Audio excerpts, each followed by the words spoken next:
Hello and welcome you all to let's crack it. मेरा नाम है अभिषेक। इस वाली वीडियो में हम जो लोअर पीसीएस मेंस है उसका एक टॉपिक है रीजनल एक्सट्रीमिज्म और नक्सलाइट मूवमेंट, सलवाजुदू मूवमेंट। अगर आप लोअर पीसीएस मेंस का सिलेबस देखेंगे तो पहली यूनिट के अंदर ये सिलेबस में मेंशन्ड है रीजनल एक्सट्रीमिज्म यानी कि उग्रवाद जो है, नक्सलिज्म नक्सलवाद और सलवाजुदूम जो एक अभी मूवमेंट चला था, एक आंदोलन चला था, उसके ऊपर ये पूरा कंटेंट इसमें तैयार हो रखा है। 18 पेज की पीडीएफ है, आप पढ़ लीजिएगा इसको। पूरा डिटेल में वीडियो है, पूरा वीडियो देख लीजिएगा। एक ही चीज़ उसमें समझा रहा हूँ मैं, तो अगर आप उस वीडियो को पूरा अच्छे से देख लेंगे तो आपका पूरा ये वाला जो यूनिट 1 का यानी कि जो सिलेबस में पहली यूनिट है उसका ये वाला जो पोर्शन है रीजनल एक्सट्रीमिज्म वाला, ये आपका पूरा कवर हो जाएगा। जो वीडियो होगी वो दोनों लैंग्वेज में होगी, बाइलिंगुअल होगी, इंग्लिश हिंदी दोनों में होगी, तो दोनों तरह के स्टूडेंट्स के लिए फ़ायदेमंद है। बहुत ही अच्छे से देख लीजिएगा। जो स्टूडेंट्स ने पेड ग्रुप ज्वाइन कर रखा है उनको ये शेयर कर दी जाएगी, पेड ग्रुप वालों को। बाकी जो वीडियोस देखने वाले हैं आप लोग वीडियो देख लीजिएगा। इससे अगर आपको नोट्स बनाने हैं तो आप नोट्स बना सकते हैं, या वीडियो को 3-4 बार आप रिपीट करके देख लीजिएगा तो आपका इसमें पूरा कवर हो जाएगा। हो सकता है कि एक वीडियो में ना हो, ये 2 पार्ट्स में आए, क्योंकि काफ़ी लंबा हो जाएगा अगर एक ही वीडियो बनाऊँगा तो 2 पार्ट्स में इसको कवर करेंगे। तो आप इसको डिटेल में देख लेना और पूरा इससे समझ लेना। अगर इसमें किसी में भी चीज़ में आपको डाउट आएगा तो आप मुझे कमेंट सेक्शन में बता सकते हैं। टेलीग्राम चैनल ज्वाइन कर लेना, वो बहुत ज़्यादा ज़रूरी है। अगर आपने ज्वाइन नहीं किया है, यूट्यूब चैनल को सब्सक्राइब कर लेना, वीडियो को लाइक ज़रूर कर देना। अगर आप वीडियो को लाइक ज़रूर कर दिया करो अगर आपको पसंद आती है तो, नहीं पसंद आती तो डिसलाइक कर दिया करो, लेकिन आप कुछ ना कुछ तो कर दिया करो। साथ ही साथ टेलीग्राम चैनल ज़रूर ज्वाइन कर लेना, उसको ज्वाइन करना बहुत ज़रूरी है, नहीं तो आपको सारे अपडेट्स नहीं मिल पाएंगे। सारे अपडेट्स पाने के लिए आपको टेलीग्राम चैनल ज्वाइन करना बहुत ज़रूरी है। चलिए स्टार्ट करते हैं वीडियो को। तो ये है वो वीडियो, पूरी पीडीएफ जो तैयार हुई है रीजनल एक्सट्रीमिज्म सेपरेटिस्ट मूवमेंट्स, जिसमें कि नक्सलिज्म है, माओइज़्म है, सलवाजुदूम है, और ये सब चीज़ें इसमें बहुत ही अच्छी तरीके से आपको समझाई गई हैं। पूरी ये अगर आप देखोगे इस तरह से तो ये पूरी पीडीएफ बनी है, ये 18 पेज में है ये, और इसमें सब चीज़ आपको समझाई हुई है, एक एक चीज़ समझाई हुई है। पूरी देखेंगे इसको लाइन से। चलिए स्टार्ट करते हैं। तो सबसे पहले कह रहा है कि अगर दोनों तरह से पढ़ेंगे, इंग्लिश में भी लिखा हुआ है यहाँ पे हिंदी में लिखा हुआ है, तो जिसको जिस तरह जिसकी लैंग्वेज में जो भी है सूटेबिलिटी आप अपने हिसाब से देख लीजिएगा। तो यहाँ पे सबसे पहले वो कह रहा है कि India has been dealing with 3 variants of internal security challenges. देखिए, भारत के सामने 3 तरह के इंटरनल सिक्योरिटी यानी कि आंतरिक सुरक्षा के जो आंतरिक सुरक्षा से रिलेटेड जो आस्पेक्ट्स हैं, 3 तरह से भारत डील कर रहा है, और कई दशकों से कर रहा है। ऐसा नहीं है कि अभी कर रहा है, कई दशकों से कर रहा है। तो वो कौन कौन से हैं? एक तो जो प्रॉक्सी वार चल रहा है कश्मीर में जो टेररिज्म है, एक तो वो है। एक सब नेशनल सेपरेटिस्ट मूवमेंट चलता है नॉर्थ ईस्ट में। एक नॉर्थ ईस्ट की दिक्कत है कि नॉर्थ ईस्ट में जैसे नागालैंड है हो गया, या मणिपुर हो गया, मिज़ोरम हो गया, वहाँ पे अलग अलग राज्य जो हैं अलग अलग तरह की डिमांड करते रहते हैं। तो एक वहाँ पे चल रहा है, और एक चल रहा है नक्सल माओइस्ट इंसर्जेंसी, जिसको लेफ्ट विंग एक्सट्रीमिज्म LWE कहा जाता है, और उसको रेड कॉरिडोर भी कहा जाता है। तो यानी कश्मीर में जो छद्म युद्ध चल रहा है और आतंकवाद, पूर्वोत्तर में उपराष्ट्रीय अलगाववाद आंदोलन जो चल रहा है, और रेड कॉरिडोर जो चल रहा है नक्सल माओवाद का। तो ये 3 तरह के इश्यूज़ हैं जो भारत की इंटरनल सिक्योरिटी के लिए, भारत सरकार के लिए हानिकारक है, और बहुत चिंताजनक विषय है ये, और इस पर भारत सरकार जो है कुछ ना कुछ कदम उठाती रहती है। आगे कह रहा है government has reasonably contain the first 2 challenges. तो पहले 2 चैलेंजेस पे तो सरकार ने काफ़ी सारे कदम उठाए हैं, चाहे फोर्सेस को भेजना हो गया कश्मीर में, नॉर्थ ईस्ट का मुद्दा हो गया।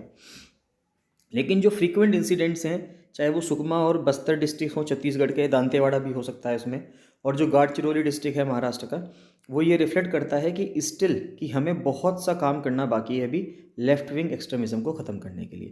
तो सरकार ने पहली 2 चुनौतियों को तो तर्कसंगत रूप से समाहित किया है, लेकिन महाराष्ट्र का जो गढ़चिरौली और जो छत्तीसगढ़ जिले के सुकमा और बस्तर जिले में जो है, वहाँ पे लगातार अभी भी घटनाएं होती हैं। हर कुछ 10 दिन में, 15 दिन में, 20 दिन में हमें न्यूज़ में पढ़ने को मिलता है ये चीज़ कि वहाँ पे जो है सिक्योरिटी फोर्सेस के ऊपर हमला हुआ है, और कई सारे जवान जो है हमारे वहाँ शहीद हो जाते हैं। अभी भी वामपंथी उग्रवाद को ख़त्म करने के लिए बहुत कुछ करने की आवश्यकता है। फिर एक चलता है कॉम्बिंग ऑपरेशंस। तो जो कॉम्बिंग ऑपरेशंस है वो एक तलाशी अभियान हुए। तो combing operations are the joint operations. ये जॉइंट ऑपरेशंस हैं जो एलाइज करते हैं। एलाइज मतलब होता है दोस्त, जो आपस में सिक्योरिटी फोर्सेस आपस में फ्रेंड्स होती हैं वो करती हैं, या मल्टी सिक्योरिटी एजेंसीज करती हैं किसी एरिया को साफ करने के लिए। जैसे कि आर्मी और पैरामिलिट्री ये कॉम्बिंग ऑपरेशन करते हैं किसी पर्टिकुलर रीजन में। चलिए आप मुझे बताइएगा कि आर्मी में और पैरामिलिट्री में क्या डिफरेंस है। इसको मैं तो करवाऊंगा ये कवर, लेकिन आप ये बताएंगे कि आर्मी और पैरामिलिट्री में क्या डिफरेंस है, आप बताएंगे। तो जैसे कि सेना और अर्धसैनिक बल जो हैं वो किसी विशेष क्षेत्र में तलाशी अभियान करते हैं, उसमें अगर वहाँ पे उनको कुछ संदिग्ध पाया जाता है तो उस पर वो एक्शन लेते हैं। It could be undertaken either to search, या तो सर्च करने के लिए, हाइडिंग इंसर्जेंट्स यानी कि जो उग्रवादी हैं या कुछ जो माओवादी हैं वो छुपे हुए हैं वहाँ पे, और देर आर्म्स कैश, या उनके जो हथियारों का जखीरा होता है उसको पकड़ने के लिए वहाँ पे ये तलाशी अभियान करते हैं। तो या तो ये विद्रोह को छुपाने के लिए जो वहाँ पे छुपे हुए हैं उनको पकड़ने के लिए, हथियारों के जखीरे को खोजने के लिए, या फिर हथियारों का जखीरा खोजना है, उन सब के लिए ये करते हैं। It is a deliberately planned operation, deliberately मतलब होता है जानबूझकर, तो ये एक जानबूझ के प्लान्ड ऑपरेशन बनाया जाता है। And there are drills laid out for these operation, और इसके लिए ड्रिल का प्रैक्टिस भी करते हैं जो हमारे सिक्योरिटी फोर्सेस है।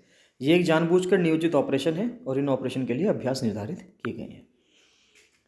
However it has tremendous risk, risk तो बहुत ज़्यादा है ही इसमें, अगर क्योंकि जो वहाँ की टेरेन है, जैसे मान लेते हैं अगर हम सुकमा डिस्ट्रिक्ट की बात करें, दांतेवाड़ा डिस्ट्रिक्ट की बात करें, तो वहाँ पे जो दंडकारण्य प्लेट्यू का जो टेरेन है उसका जो वहाँ पे नक्सलवादी या माओवादी रहते हैं उनको इसके बारे में बहुत ज़्यादा नॉलेज होती है ना। लेकिन जो सिक्योरिटी फोर्सेस मान लेते बाहर से कोई गए, मान लेते कोई यूपी का रिक्रूट है और वो छत्तीसगढ़ में उसको क्या नाम है अपॉइंट कर दिया गया, तो उसको उस जगह का जो टेरेन है उसके बारे में पता ही नहीं है कि जंगल का किस तरह से टेरेन है, तो वे लोग काफ़ी इनसिक्योर रहते हैं वहाँ पे एज़ कम्पेरिजन टू नक्सलवादियों से, क्योंकि उन लोगों को पता है तो वे लोग बहुत ईजिली अटैक कर सकते हैं और बहुत ईजिली छुप भी सकते हैं।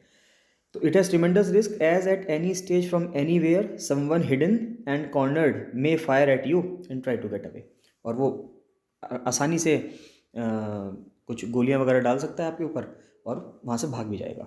The operations can be hampered by locals, locals के द्वारा भी हैम्पर किया जा सकता है आपका जो ऑपरेशन आप कर रहे हो वो, क्योंकि वो इंसर्जेंट्स को सपोर्ट कर सकते हैं by blocking the movements of the security forces, यानी सिक्योरिटी फोर्स का मूवमेंट रोक कर जो वहाँ पे लोकल लोग हैं वो नक्सलवादियों की है सहायता कर सकते हैं। The task becomes all the more difficult, और इससे टास्क जो है और भी ज़्यादा मुश्किल हो सकता है। तो सुरक्षा बल की कार्रवाई को अवरुद्ध करके विद्रोहियों का समर्थन करने वाले, तो जो स्थानीय लोग विद्रोहियों को समर्थन करते हैं उसके वजह से भी सिक्योरिटी फोर्सेस को बहुत सारी दिक्कतों का सामना करना पड़ सकता है और उनकी जो जान है वो भी खतरे में आ सकती है। अगर हम लेफ्ट विंग एक्सट्रीमिज्म का बैकग्राउंड देखें, यानी कि वामपंथी उग्रवाद का देखें बैकग्राउंड, तो कैसे हुआ कि जेनेसिस क्या है इसका, यानी ये हुआ क्यों। देखिए, left wing extremism has its genesis in poor governance. Simple सी बात है, प्रेजेंट प्राइम मिनिस्टर का कहना है गुड गवर्नेंस का, तो वो गुड गवर्नेंस कहते हैं, यानी कि मिनिमम गवर्नमेंट मैक्सिमम गवर्नेंस। लेकिन लेफ्ट विंग एक्सट्रीमिज्म क्यों हुआ, क्योंकि 1960s के टाइम पे, 1960s 65 के टाइम पे कुछ एरिया तो ऐसे थे जहाँ पे डेवलपमेंट, यानी कि आज़ादी के कुछ साल बाद कुछ एरियाज़ पे तो डेवलपमेंट हो रहा था, कुछ एरियाज़ पे फोकस किया जा रहा था, लेकिन कुछ जो ट्राइबल एरियाज़ थे उन पे फोकस नहीं हुआ। जब उन पे फोकस नहीं हुआ यानी कि वहाँ का डेवलपमेंट नहीं हुआ, तो वहाँ के लोगों के अंदर एक नेगेटिव फीलिंग आने लगी कि ये डेवलपमेंट हम खुद ही ला सकते हैं, ये गवर्नमेंट जो है इनकैपेबल है, ये इतनी सक्षम नहीं है कि हमारे लिए विकास कर सके।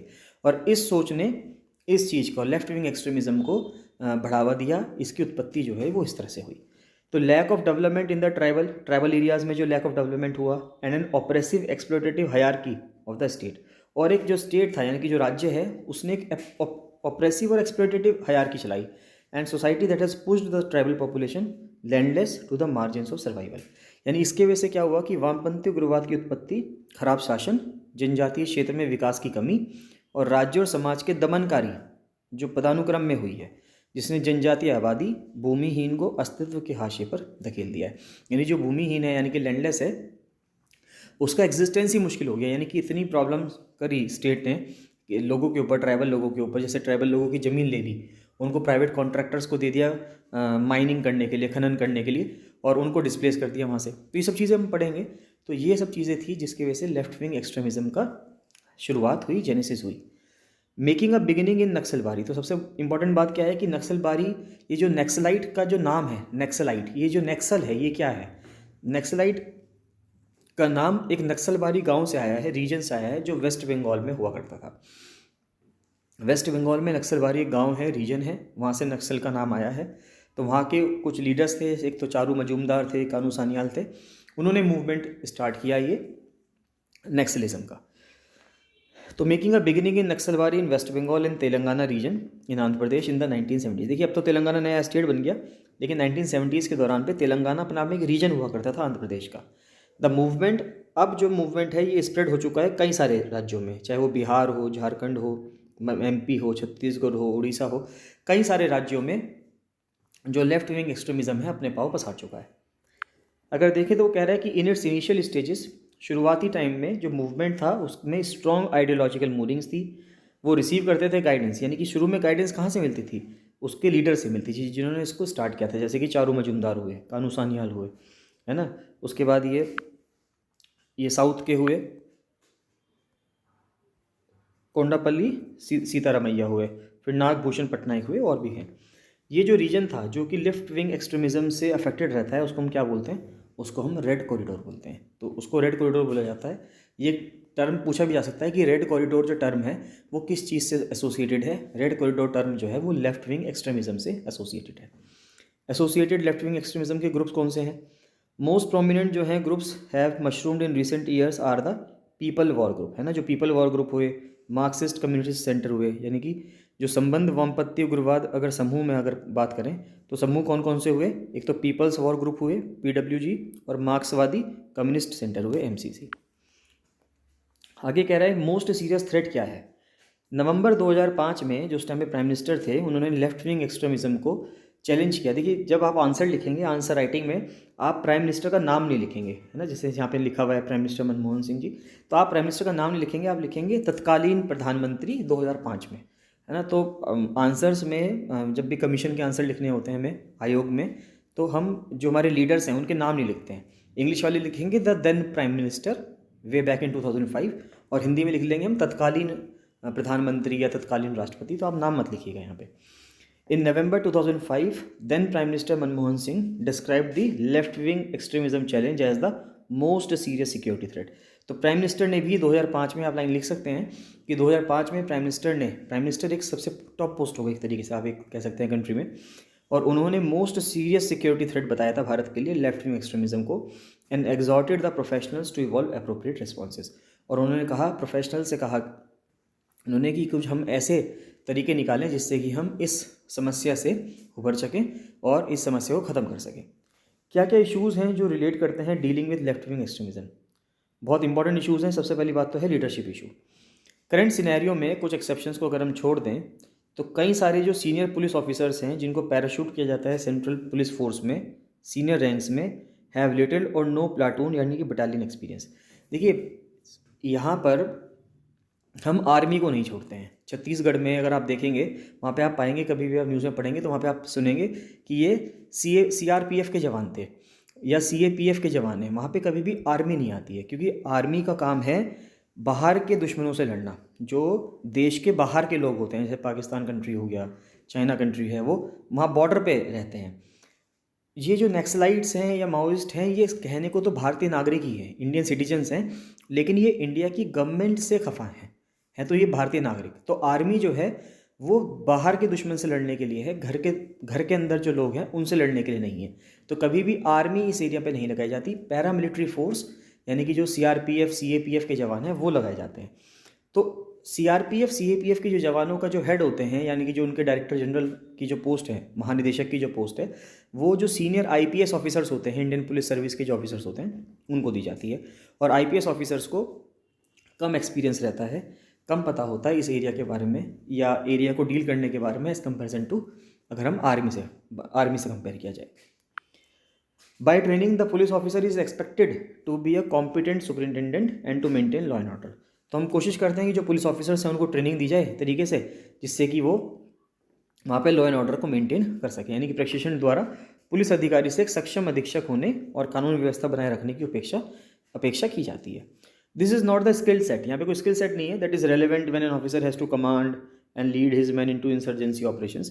ये कौशल सेट नहीं है, मतलब ऐसा नहीं है कि भाई अधिकारी आदेश देना होता है। यहाँ पे तो आपको बहुत ज़्यादा समन्वय के साथ, एक कोऑर्डिनेशन के साथ ऑपरेशन करना होता है और ख़ुद को भी बचाना होता है और कोशिश करनी होती है कि नक्सलाइट्स जो हैं वो सरेंडर कर दें। अगर वो सरेंडर कर देंगे वो ज़्यादा अच्छा होगा एज़ कम्पेरिजन टू कि वहाँ पे एम्बुश हो और वहाँ पे लड़ाइयाँ हों। This led to armed personnel casualties in the last 3 decades। करीब 15,000 people have lost their lives owing to left wing extremism. यानी कि पिछले 3 दशकों में, यानी कि 30 सालों में पिछले 15,000 से ज़्यादा लोग जो हैं अपनी जान दे चुके हैं, गंवा चुके हैं। नेक्स्ट आता है कि रिक्रूटिंग ट्राइबल यूथ। अगर हम ट्राइबल यूथ की बात करें, it is not ideology and revolutionary zeal that is driving people who are engaged in left wing extremism. तो यहाँ पे आप कह सकते हैं कोई रिवोल्यूशनरी जील नहीं है, यानी क्रांतिकारी उत्साह नहीं है कि जो लोगों को इससे जोड़ने के लिए प्रेरित कर रहा है। देयर मेन एक्टिविटीज़ एक्सटॉर्शन, वो पैसा निकलवाते हैं जबरन, है ना। मुख्य गतिविधि तो रंगदारी है। For many joining these groups is the only way to survive. कुछ लोग तो अब इन ग्रुप्स को इसलिए ही ज्वाइन कर रहे हैं क्योंकि उनके पास जॉब्स के या लाइवलीहुड कमाने के दूसरे कोई मौके नहीं है, अवसर नहीं है। तो वो ये एक तरीका ढूंढ रहे हैं कि वो अपने आप को सर्वाइव करने के लिए उन्होंने यही काम शुरू कर दिया है। Further these organisations hire vulnerable people, यानी कि जो कमज़ोर लोग हैं उनको ये अब अपना सहारा बनाते हैं। Who have low literacy levels, पढ़े लिखे नहीं हैं, अनएम्प्लॉयड हैं यानी कि बेरोजगार हैं, या लो इनकम वाले हैं, particularly the tribals building up their cadre. तो यानी कि ये जो अब नेक्स्लाइट्स हैं ये भी समझ गए हैं। पहले तो इन्होंने गुडविल में इन्होंने स्टार्ट किया था अपने लिए, कि एक अच्छा मूवमेंट स्टार्ट किया कि हम अपने अपने एरिया का हम विकास चाहेंगे। लेकिन अब इन्होंने इसको पैसा कमाने के लिए तरीका बनाने के लिए लोकल लोगों को रिक्रूट करना शुरू कर दिया। किन लोगों को? जो कि वल्नरेबल हुआ करते थे, जैसे जिनके पास पैसा नहीं है, गरीब हैं, लैंडलेस फार्मर्स हैं, उनको लेना शुरू कर दिया और उनके साथ उनको रिक्रूट करके उनको पुलिस फोर्सेस से, सिक्योरिटी फोर्सेस से लड़ाना शुरू कर दिया।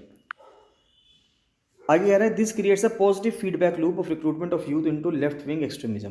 तो इससे एक पॉजिटिव फीडबैक लूप बन गया। पॉजिटिव फीडबैक लूप का क्या मतलब होता है कि अगर मान लेते ये एक चीज़ है और ये एक चीज़ है, अगर इसके वजह से इस पर कुछ फ़र्क पड़ता है तो इसके वजह से अब इस पर कुछ फ़र्क पड़ेगा।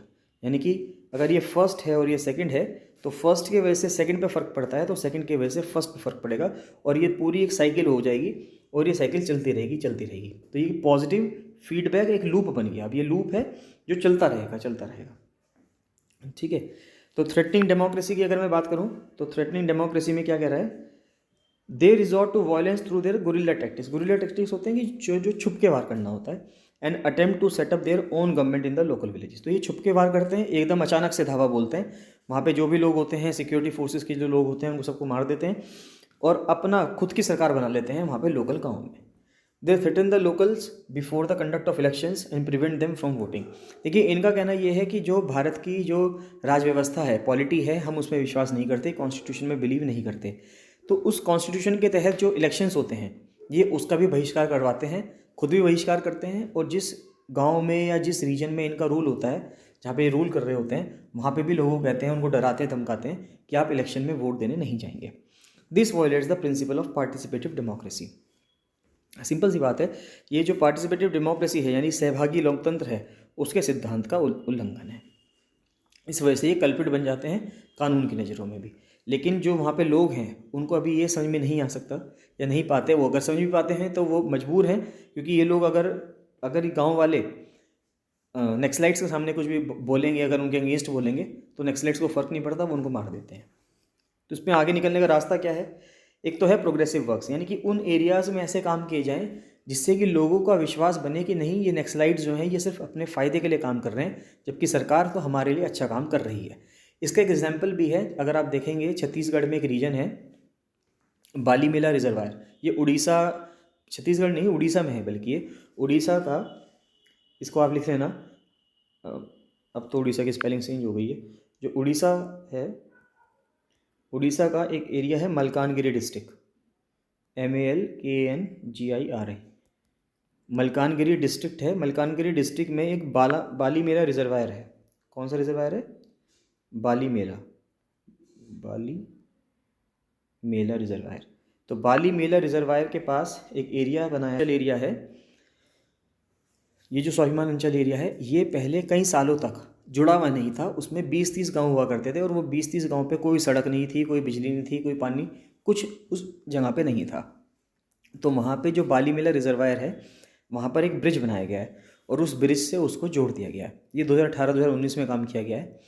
तो इसके वजह से अब वो एरिया जो पहले भारत से कनेक्टेड नहीं था, भारत के अंदर होते हुए भी, अब वो कनेक्ट हो गया है, जिससे कि वहाँ पे जो आधुनिक सुख सुविधाएं हैं वो सब पहुँचने लगी हैं और वहाँ के लोगों के अंदर एक कॉन्फिडेंस बिल्डअप हुआ है कि भारत सरकार उनके लिए कुछ कर रही है। जब लोगों को ये फील होगा कि भारत की गवर्नमेंट उनके लिए कुछ कर रही है, तो वे लोग नक्सलाइट या माओवादी जो सोच विचारधारा के जो लोग हैं उनसे दूर जाएंगे। तो प्रोग्रेसिव वर्क होना बहुत ज़रूरी है। तो ये आप ये अपना एग्जाम्पल के रूप में लिख सकते हैं जब आप आंसर लिखेंगे मेंस में।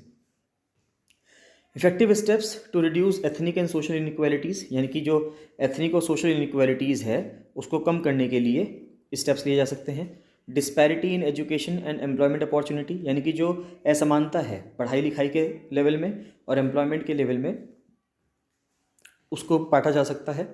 And for creating effective machinery for the redressal of public grievance, एक मशीनरी बना सकते हैं, एक डेवलप कर सकते हैं मशीनरी वहाँ पे कि जो लोगों की समस्याएं हैं, पब्लिक ग्रीवियंसेस हैं, उनको सॉल्व करने के लिए वहाँ पे कदम उठाए जाने चाहिए और उठाए जा सकते हैं भी हैं। आर एब्सोल्युटली एसेंशियली, बहुत ज़रूरी है to improve the environment in which extremist violence flourishes, यानी कि वहाँ पे एक्सट्रीमिस्ट वायलेंस जो फ्लरिश हो रहा है वो इसलिए हो रहा है क्योंकि ये सब चीज़ें नहीं हैं।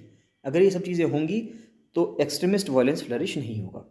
Steps to reduce economic deprivation, यानी कि स्टेप्स ले सकते हैं हम इकोनॉमिक डिप्रीवेशन के लिए। And improve the delivery of essential services can Erode the base of public support on which the extremist movement survive, यानी कि आर्थिक अभाव को कम करने और आवश्यक सेवाओं के वितरण में सुधार के कदम सार्वजनिक समर्थन के आधार को नष्ट कर सकते हैं। पैरामिलिट्री में रिफॉर्म्स ला सकते हैं कि पैरामिलिट्री में क्या रिफॉर्म्स आएंगे। जो कारगिल की रिव्यू कमेटी थी उसने ये कहा था कि in the wake of internal security challenge, जो कंट्री फेस करता भी है, जो रोल है और जो टास्क है पैरामिलिट्री का, have to be restructured particularly with reference to command and control and leadership function. देखिए पैरामिलिट्री अपना काम तो करती है, लेकिन पैरामिलिट्री की कमांड कैसे होगी, उसका कंट्रोल कैसे होगा और उसकी लीडरशिप क्या होगी, इन चीज़ों पे बहुत ज़्यादा ध्यान देने की ज़रूरत है। कारगिल रिव्यू कमेटी ने ही चीफ ऑफ डिफेंस स्टाफ की पोस्ट रिकमेंड की थी, जिसको बनाने में देश को 20 साल लग गए। 99 में जब कारगिल वॉर हुआ, 26 जुलाई को जब इंडिया जीता कारगिल, उसके बाद कारगिल रिव्यू कमेटी लगाई गई और कारगिल रिव्यू कमेटी के रिकमेंडेशन ने कहा कि देश के अंदर एक CDS की पोस्ट होनी चाहिए, चीफ ऑफ डिफेंस स्टाफ की, जिसको 1 जनवरी 2020 को बनाया गया, जो कि अपना में एक बहुत लंबा समय था। 20 साल लग गए CDS की पोस्ट बनाने में। लाइकवाइज उसी कारगिल रिव्यू कमेटी ने ये भी बताया कि पैरामिलिट्री जो फोर्सेस हैं उनको भी अपने आप में रीस्ट्रक्चर करना पड़ेगा, उनके जो उसका जो ढांचा है उसको भी इम्प्रूवमेंट की ज़रूरत है। लेकिन उस पर कदम कब उठाए जाएंगे या उठाए गए होंगे इसके बारे में कोई इन्फॉर्मेशन नहीं है, अभी कोई भी कदम उसके बारे में नहीं उठाए गए। नेक्स्ट आता है कोऑपरेटिव फेडरलिज्म, यानी कि सहकारी संघवाद। तो given the complexities involve in India's national security architecture, ये बहुत ज़्यादा क्रूशियल है कि हम इम्प्रूव करें coordination between various federal and state security agencies. तो जो फेडरल एजेंसी हैं यानी कि जो सेंट्रल गवर्नमेंट की हैं, और स्टेट एजेंसीज जो हैं वो राज्य सरकार की कहती हैं। क्योंकि अगर आप भारत का कॉन्स्टिट्यूशन का स्ट्रक्चर देखेंगे तो उसमें जो इंटरनल सिक्योरिटी नहीं, जो उसमें जो लॉ एंड ऑर्डर की सिचुएशन है, लॉ एंड ऑर्डर की जो सिचुएशन है वो स्टेट लिस्ट में आता है। सेकेंड लिस्ट में आता है स्टेट लिस्ट। तो स्टेट लिस्ट में यानी कि स्टेट राज्य के ऊपर जिम्मेदारी है किसी भी जगह पे लॉ एंड ऑर्डर बनाने की।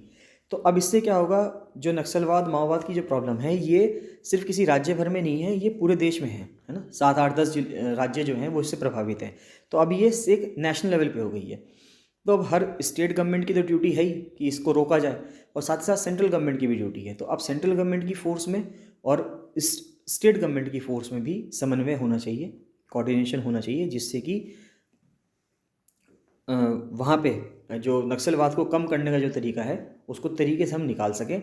नहीं तो विदाउट लेस कोऑर्डिनेशन, अगर लेस कोऑर्डिनेशन होगा तो वहाँ पे क्या होगा, वहाँ पे जो कैजुअलिटीज़ हैं वो बहुत ज़्यादा होंगी, जैसे कि पहला देखा भी गया है। नेक्स्ट आता है मॉडर्नाइजिंग पुलिस। स्टेट तो प्ले करता है एक vital role maintaining law and order में, स्टेट की तो ड्यूटी है, मैंने आपको भी ऊपर बताया है। So emphasis should be laid on the capacity building, capacity बनाने में यानी सक्षमता बढ़ाने में, and modernization of the local police force, यानी कि जो लोकल पुलिस फोर्स है उसका मॉडर्नाइजेशन करना बहुत ज़रूरी है, यानी कि उसको आधुनिक सुख सुविधाओं से लैस जरूर करना चाहिए।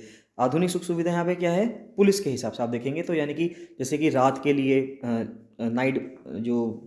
नाइट लैम्प्स हो गए, एक तरीके से आप कह सकते हो, जो उनके पास जो उनको चाहिए, जिससे कि रात में वो अगर उनको जंगल में जाना है, रेकी करनी है, वो कर सकें। मॉडर्न गन्स होनी चाहिए उनके पास, जिससे कि वो अपनी प्रोटेक्शन कर सकें। आर्मरी होनी चाहिए, ठीक है। तो एक लाइफ जैकेट होनी चाहिए, लाइफ जैकेट वो पानी वाली नहीं, ये वैसी जैकेट होनी चाहिए, बुलेट प्रूफ जैकेट जैसे इन द सेंस होती है, तो वो होनी चाहिए।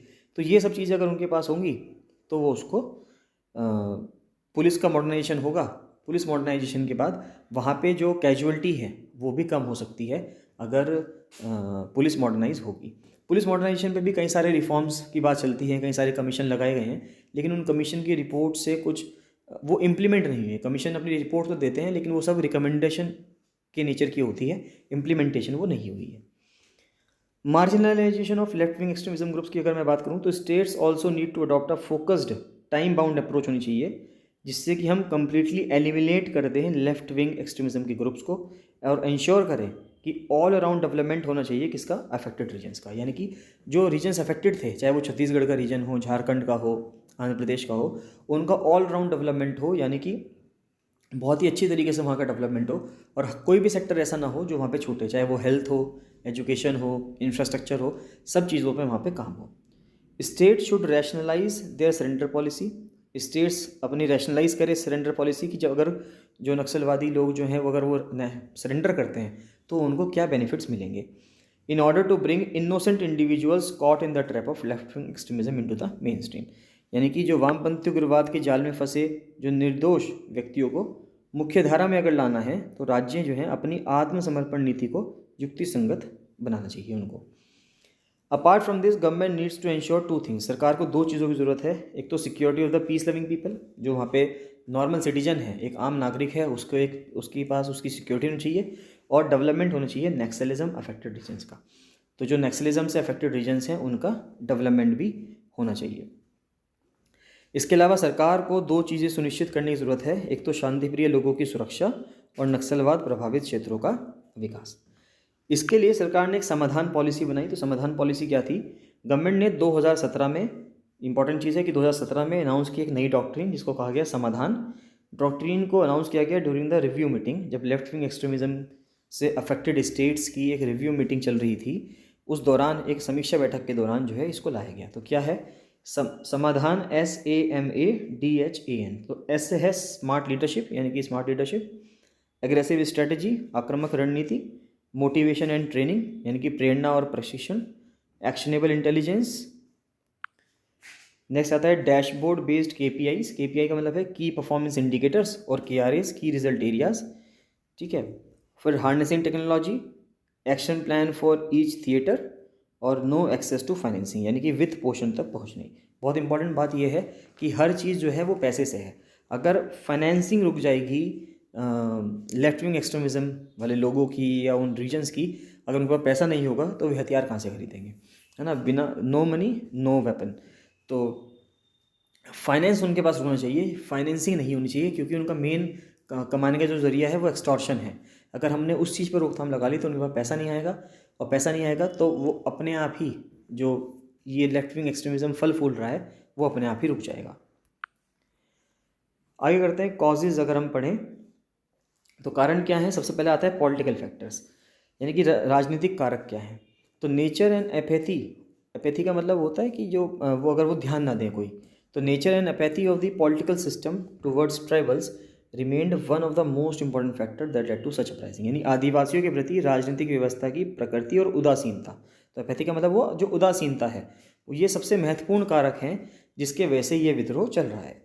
Inability of political authority, political authority की जो इनएबिलिटी थी यानी असक्षमता थी in India to provide avenues for structural uplift, की स्ट्रक्चर में अपलिफ्ट हो to the deprived sections of society. जो सोसाइटी के डिप्राइव्ड सेक्शंस हैं, डिप्राइव्ड सेक्शंस हुए यानी कि जो उनका उत्थान नहीं हो पाया है, जैसे विमेन हो गई, बच्चे हो गए, SC ST हो गए, ट्राइबल्स या ट्राइबल्स हैं, या PVTGs हो गए, पर्टिकुलरली वल्नरेबल ट्राइबल ग्रुप्स हो गए। तो ये कुछ ऐसे लोग हैं सोसाइटी के जो मुख्य धारा से नहीं जुड़ पाए हैं, या उनका डेवलपमेंट अभी नहीं हो पाया है, या बहुत कम हो पाया है। तो उन लोगों के डेवलपमेंट के लिए भी सरकार को कदम उठाने होंगे। Lack of political participation by the tribal community, और जो ट्राइबल कम्युनिटी है उनका पॉलिटिकल पार्टिसिपेशन नहीं हुआ है। पॉलिटिकल पार्टिसिपेशन का मतलब होता है कि वो भी जो वहाँ पे राज व्यवस्था है या राजनीति है उसमें पार्टिसिपेट करे। तो जनजातीय समुदाय द्वारा राजनीतिक भागीदारी का अभाव है, जिसके वजह से वे अभी भी मेन स्ट्रीम में नहीं जुड़ पाए हैं, और वे अपने आप को लेफ्ट आउट फील करते हैं कि हम लेफ्ट आउट हैं। नेक्स्ट आता है इकोनॉमिक फैक्टर्स। अगर हम इकोनॉमिक फैक्टर्स की बात करें तो इकोनॉमिक फैक्टर्स में पॉवर्टी एंड इकोनॉमिक इनइक्वालिटी। देखिए, अगर कहीं भी बहुत ज़्यादा अगर ये बढ़ती है, नक्सलिज्म बढ़ता है या रेड कॉरिडोर का एरिया बढ़ता है, तो गरीबी उसमें एक बहुत मुख्य कारण है, क्योंकि जो व्यक्ति गरीब होगा वही बहुत प्रोबेबल चांस है कि वो ऐसी गतिविधियों में संलिप्त हो सकता है, क्योंकि वो ईजिली इनके भकाई में आ सकता है। मतलब ईजिली क्या हो सकता है कि अगर वो जो माओवादी हैं या नक्सलवादी हैं, वो अगर उनको कहें, उनको इन्फ्लुएंस करें कि भाई हम आपको कुछ पैसे देंगे अगर आप सिर्फ इतना सा काम कर देंगे, किसी को मार देंगे, तो ईजिली, क्योंकि उनको पता है कि उनके पास करने के लिए और कुछ नहीं है, तो ईजिली वो यहाँ पे ये काम कर सकते हैं। तो पॉवर्टी एंड इकोनॉमिक इनइक्वालिटी और अंडर डेवलपमेंट जो है नक्सल अफेक्टेड रीजन्स में, यानी कि नक्सल प्रभावित क्षेत्रों में गरीबी और आर्थिक असमानता और अल्प विकास जो है वो बहुत इंपॉर्टेंट कारण है जो नक्सलवाद को फैलाने में हेल्प कर रहा है। एंट्री ऑफ माइनिंग कंपनीज आ गई हैं ट्राइबल लैंड में, फॉरेस्ट में, जो वहाँ के लोगों का जो लाइवलीहुड है उसको खतरे में डाल रही हैं। इंडिजिनस ट्राइबल पॉपुलेशन को डिप्राइव कर दिया गया उनकी ज़मीन से, उनको वहाँ से हटा दिया गया। जो वहाँ के इंडिजिनस लोग थे, देसी लोग थे, जो वहाँ पे रहते थे शुरू से, उनको उनकी ज़मीन से हटा दिया गया। Uprooted from the traditional source of livelihood, वो पहले वहाँ पे जैसे तेंदू लीव्स हो गई, कुछ पत्तियाँ हो गई, या नॉन टिम्बर फॉरेस्ट प्रोड्यूस हो गया, वो पहले उनको इकट्ठा करके अपना गुजर बसर किया करते थे, छोटी मोटी चीज़ बेच के। अब उनको उनकी ज़मीन से ही हटा दिया गया। तो अब क्या हुआ कि जब उनको उनकी ज़मीन से हटा दिया गया है, प्राइवेट कंपनीज़ ने वहाँ पे माइनिंग करने के लिए, तो उनके पास रहने के लिए जगह नहीं है। तो ये ईजिली इन्फ्लुएंस में आ जाते हैं इन नक्सलाइट्स माओइस्ट लोगों के भी। The benefits of the resource exploitation are not passed on the tribals, यानी कि जो रिसोर्स वहाँ से एक्सप्लोइट कर रहे हैं, मान लेते हैं अगर आप देखेंगे झारखंड के रीजन में, छत्तीसगढ़ के रीजन में से जहाँ से भी माइनिंग करके रिसोर्स निकल रहे हैं, वो रिसोर्स का पैसा जो वहाँ से निकल रहा है, उसको बेचने से जो पैसा मिल रहा है वो ट्राइबल्स तक नहीं पहुँच रहा है। अगर वो पैसा ट्राइबल्स तक नहीं पहुँच रहा है तो ट्राइबल्स का कोई डेवलपमेंट नहीं हो रहा है, उनको तो उल्टा नुकसान हो गया। तो इस वजह से ये बहुत बड़ा कारण है, इस वजह से नक्सलिज्म राइज कर रहा है। चलिए, इन्वायरमेंटल डिग्रेडेशन से नेक्स्ट वीडियो में करेंगे, क्योंकि आधे घंटे की वीडियो हो चुकी है, काफ़ी बड़ी वीडियो हो जाएगी नहीं तो, है ना। तो उम्मीद है अगली वीडियो में पूरा हो जाएगा, नहीं तो एक वीडियो और दे देंगे, 2 वीडियो आ जाएंगी, जिससे कि आपका ये काम, ये जो पूरे यूनिट 1 का जो सिलेबस का, जो पहले सिलेबस का जो पार्ट है ये पूरा कवर हो जाएगा। आप इसके नोट्स बनाते रहिएगा, कोई भी डाउट आएगा तो कमेंट सेक्शन में बताइएगा, और टेलीग्राम चैनल जरूर ज्वाइन कर लेना, जिससे कि आपको रेगुलर अपडेट्स मिलते रहें। Thank you and bye bye.